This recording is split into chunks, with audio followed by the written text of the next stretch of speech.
Doktor, ola bilərmi ki, xəstədə fəqərarası disk yırtığı, yəni qrij olsun? Niyə qrija deyirəm? Hər kəsin başa düşdüyü ifadəni demək istəyirəm. Doktor, ola bilərmi ki, xəstədə qrij olsun? Bu müayinə zamanında bəlli olsun, aşkara çıxsın, amma ağrı heç də o fəqərarası disk yırtığından olmasın. Yəni, fəqərarası disk yırtığı olub ağrı verməyə bilərmi? Onu soruşmaq istəyirəm. Əlbəttə, fəqərarası disk yırtığının belə deyək də, ümumiyyətlə fəqərələrimiz doğrudan da mükəmməl bir quruluşa malikdir. Onların arasında yerləşən disklər onurğanın hərəkətliliyini, elastikliyini təmin edir. Həmin diskin özünün strukturu kənarları möhkəm fibroz həlqədən və içərisi pulpoz nüvədən, jeleyə bənzər nüvədən ibarətdir və eyni zamanda yanlardan möhkəm bağlarla əhatə olunmuşdur. Yəni, burada fəqərə arası disk yırtığı bəli olur ki, təsadüfən də meydana çıxa bilir.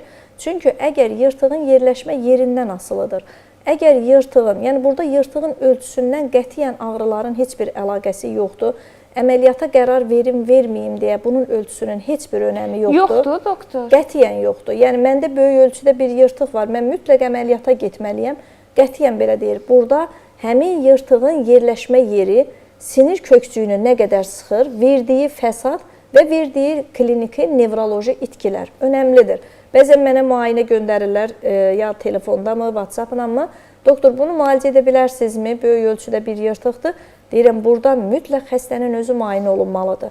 Çünki yırtıq üçün göstərişlər var. Pəncədə pariz olmalıdır, atrofi olmalıdır. Yəni, bir ayaq arıqlayır, artıq bu göstərir ki, burada kəskin, ya uzun müddətdə bu ağrı davam edir, ya da birdən-birə kəskin sinir kökçüyünün sıxılması olubdur. CD saxlayan və ən pisi də kiçik çanaq orqanlarının funksiyasının itməsidir.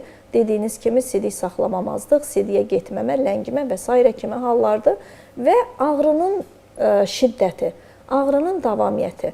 Hər zaman deyirəm, ağrı əgər ağrı kəsici ilə kəsirsə, bunu əksər halda müalicə etmək mümkündür. Doktor, neyrocərrahlar da proqramda qonaq olanda qeyd edirlər ki, fəqərarası disk yırtığının 70-80% əməliyyatlıq deyil, bəlkə də daha çox faizi. 90-95% əməliyyatsız keçə bilər, doğrudan da. Çox az qeyd edirlər ki, biz əməliyyat. Doğrudan da neyro-mütəxəssislərimiz, neyrocərrahlarımız var ki, biz birgə işləyirik.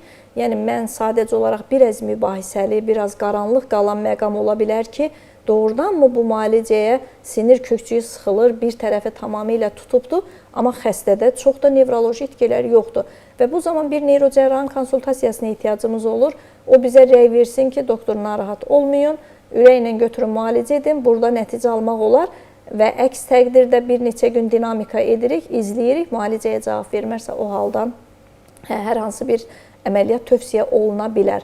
Amma vaxtında düzgün yanaşılan, belə deyək də, fəqərarası disk yırtıqları müalicəyə tabi olur.